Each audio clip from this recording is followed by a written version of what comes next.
सारा की बहन एक जंगल में चली गई थी जहाँ पर जाकर लोग अपनी जान दिया करते हैं, यानी कि पहले कुछ दिन तक टेंट लगाकर रहते हैं और फिर अपनी जान दे देते हैं। और सारा को इसी बात का पता चल गया था और जिस वजह से वो अपनी बहन को बचाने आई थी। और वो जंगल एक खतरनाक जंगल है जहाँ पर बहुत ही सारी आत्माएं रहती हैं और कहा जाता है कि जो भी उस जंगल में जाता है वो कभी भी वापस लौटकर नहीं आता। अब सारा को उसकी बहन जैस का कमरा मिलता है और जब वो वहाँ पर सोती है तो उसे एक अजीब सा सपना आता है जिसमें कि वो एक बूढ़ी घोस्ट को देखती है जिसे देखकर वो बहुत ही बुरी तरह से डर जाती है। अब सारा एक जगह पर जाती है जहाँ पर कि जंगल से लाशों को लाया जाता है। सारा वहाँ पर लाशों को देखती है लेकिन उन लाशों में से उसकी बहन जैस नहीं होती और वो लाशें भी बहुत ही ज्यादा खतरनाक हो चुकी थी जो कि सारा को अजीब सा एहसास दिला रही थी। अब सारा जंगल में जाकर अपनी बहन को ढूंढना चाहती थी लेकिन जंगल में उसके साथ जाने के लिए कोई भी तैयार नहीं था क्योंकि उस जंगल में जाने से हर कोई डरता है। अब जब सारा अपने मोबाइल को चेक करती है तो उसमें बिल्कुल भी नेटवर्क नहीं आ रहे थे। तभी कोई बताता है कि इस जंगल के आसपास आने के बाद सारे नेटवर्क चले जाते हैं और वो लड़की उसे रोकती भी है और कहती है कि तुम्हें इस जंगल में नहीं जाना चाहिए। अगर तुम एक बार चली गई तो तुम्हारा वापस आना बहुत ही ज्यादा मुश्किल हो जाएगा क्योंकि सबसे बड़ी बात यह है कि जो भी चिंता में या उदासी में उस जंगल में जाता है घोस्ट उनके पीछे पड़ जाते हैं और अजीब अजीब से ख्वाब दिखाते हैं जिससे कि दिमाग पूरी तरह से खराब हो जाता है। अगर उस जंगल में वो इंसान जाए जिसको कोई भी चिंता नहीं है तो फिर तो वो वापस आ सकता है, लेकिन अगर तुम उस जंगल में जाओगी तो शायद तुम्हारा वापस आना बहुत ही ज्यादा मुश्किल हो सकता है। लेकिन सारा नहीं मानती और अब जिसके बाद वो जंगल के पास के ही एक होटल में जाकर रुकती है और जहाँ पर की ड्रिंक करते समय सारा को एक रिपोर्टर मिलता है और जिसका नाम एडन है। और अब इसी दौरान उन दोनों की आपस में बातचीत होती है और कुछ बातें करने के बाद दोस्ती भी हो जाती है। अब वो एडन को अपनी सिस्टर जैस के बारे में बताती है जिसे कि वो ढूंढने आई है। ये सभी बातें सुनते हुए एडन सारा की बातों को रिकॉर्ड कर रहा था। दरअसल बात ये है कि वो इस जंगल में डॉक्यूमेंट्री बनाने आया है और जिस वजह से वो अब सारा को कहता है कि मैं कल सुबह ही अपने गाइड के साथ इस जंगल में जाने वाला हूँ। अगर तुम साथ चलना चाहती हो तो तुम हमारे साथ चलकर अपनी बहन को ढूंढ सकती हो। अब सुबह होते ही ये दोनों गाइड के साथ जंगल में चले जाते हैं। जंगल में जाने के बाद सारा बहुत ही सारी लाशों को देखकर काफी डर जाती है और उसका दम घुटता है कि कहीं उसकी सिस्टर ने भी ऐसा न कर लिया हो। लेकिन उसे एक अजीब सा एहसास होता है जिससे कि उसे मालूम चलता है कि उसकी सिस्टर अभी जिंदा है। अब सारा कुछ दूर चलने के बाद एक येलो रंग की रस्सी बंधी हुई पाती है और ये उस बात का संकेत था कि उसकी सिस्टर उसी जंगल में उसी रास्ते पर है। अब अचानक ही सारा को पेड़ के ऊपर लटकी हुई एक और लाश मिलती है जिसे देखकर वो घबरा जाती है। अब इसके बाद ये लोग सारा के बताए हुए उसी रास्ते पर चलते हैं जिस रास्ते पर सारा को एहसास हो रहा था कि शायद वहाँ पर उसकी सिस्टर हो सकती है। जैसे जैसे वो सभी आगे बढ़ते हैं तो उन्हें जंगल से अजीब अजीब आवाजें आने लगती है। लेकिन कुछ दूर जाने के बाद आखिरकार उन्हें जैस का पीले रंग का टेंट मिल जाता है। दरअसल सारा के सपने में ये पीला टेंट आया था और यही कारण था कि सारा को मालूम है कि यही उसकी सिस्टर का टेंट है। लेकिन जब वो टेंट में चेक करती है तो वहाँ उसकी सिस्टर गैस नहीं होती। अब धीरे धीरे शाम हो जाती है और रात भी होने वाली थी। उनका गाइड उन्हें वापस चलने के लिए कहता है और कहता है कि अब हम वापस सुबह आएंगे, लेकिन सारा मना करती है।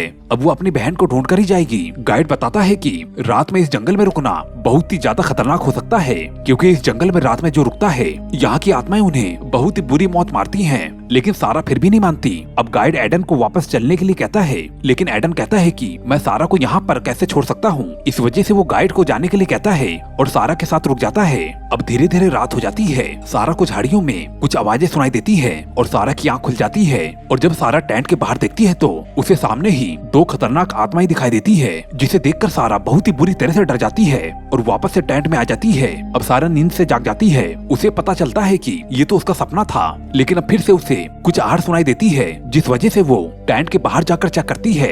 एडन अपनी जगह पर सोया पड़ा है, लेकिन जब वो जंगल में दूसरी तरफ देखती है तो उसे कोई दिखाई देता है। अब सारा को लगता है कि शायद ये उसकी सिस्टर है। इस वजह से वो अपने फोन की लाइट को जलाकर उसके पीछे भागने लगती है। कुछ दूर जाने के बाद वो लड़की रुक जाती है। दरअसल वो लड़की नहीं, वो एक आत्मा है जो कि सारा के दिमाग पर हावी होकर उसे मौत की नींद सुलाना चाहती है। अब वो सारा से कहती है कि तुम एडन के ऊपर बिल्कुल भी विश्वास मत करना और ये भी कहती है कि वो उसके सिस्टर का पता जानती है। और अब इतना कहने के बाद वो वहाँ से बड़ी तेजी से भाग जाती है। अब सारा उसे पकड़ने की कोशिश करती है, लेकिन सारा वहीं पर ही गिर जाती है जिस वजह से सारा का हाथ कट जाता है और बहुत ही खून भी बहता है। और तभी वहाँ पर एडन आ जाता है जो कि सारा को वापस ले जाता है। अब सुबह होते ही ये दोनों यहाँ से निकल जाते हैं। अब जैसे ये लोग आगे बढ़ते हैं तो उन्हें पास की नदी में एक लाश दिखाई देती है। इसका मतलब ये है कि ये जंगल पूरी तरह से लाशों से भरा हुआ है और इस जंगल में जगह जगह पर आत्माएं भटक रही हैं। अब तभी एडन उसे बुला लेता है। सारा काफी चिंता में थी जिस वजह से ये जंगल सारा को अजीब अजीब सी चीजें दिखा रहा था। था, यानी कि कुछ ऐसी चीजें जो असली में नहीं हो रही होती है।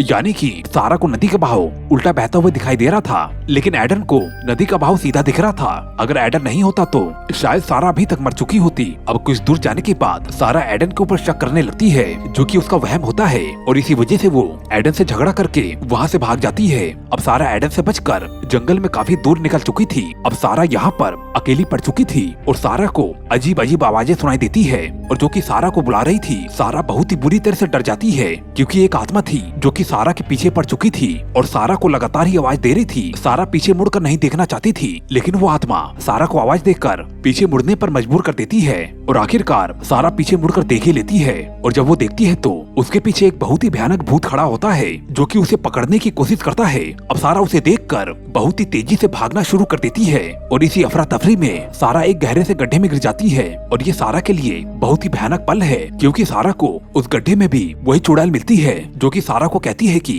तुम मेरे पीछे आओ, मैं तुम्हें तुम्हारी बहन से मिलाऊंगी। अब सारा उसके पीछे पीछे गुफा के काफी अंदर चली जाती है। अब काफी अंदर ले जाने के बाद वो लड़की सारा को अपना असली रूप दिखाती है, और ये असली रूप काफी ज्यादा भयानक होता है, जिसे देखकर सारा बहुत ही बुरी तरह से डर जाती है और चीखते हुए बहुत ही तेजी से गुफा से बाहर रोशनी वाली जगह पर आ जाती है और गड्ढे से निकालने के लिए हेल्प के लिए चिल्लाने लगती है। अब हम दूसरी तरफ देखते हैं कि वो गाइड जो वापस चला गया था, वो पुलिस की टीम को लेकर इन दोनों को ढूंढने के लिए जंगल के अंदर एंटर कर चुका है। इधर हम देखते हैं कि सारा की आवाज को सुनकर एडन उसकी हेल्प करने के लिए वहाँ पर पहुँच गया था, और एक रस्सी को फेंक कर सारा को वहाँ से बाहर निकाल लेता है। ये लोग जंगल में भटक चुके थे, जिस वजह से ये दोनों ही जंगल से बाहर निकलने का रास्ता ढूंढ रहे होते हैं। तभी एडन को वहाँ पर पास में ही एक कैबिन दिखाई देता है। दरअसल वो एक पुराना रेडियो स्टेशन है। अब वो दोनों उस कैबिन में चले जाते हैं, जहाँ पर कि एडन एक पुराने रेडियो को ठीक करने लगता है। तभी पीछे खड़ी सारा को बेसमेंट से एक आवाज सुनाई देती है, जहाँ से उसे हेल्प की आवाज आती है, और दरवाजे के नीचे से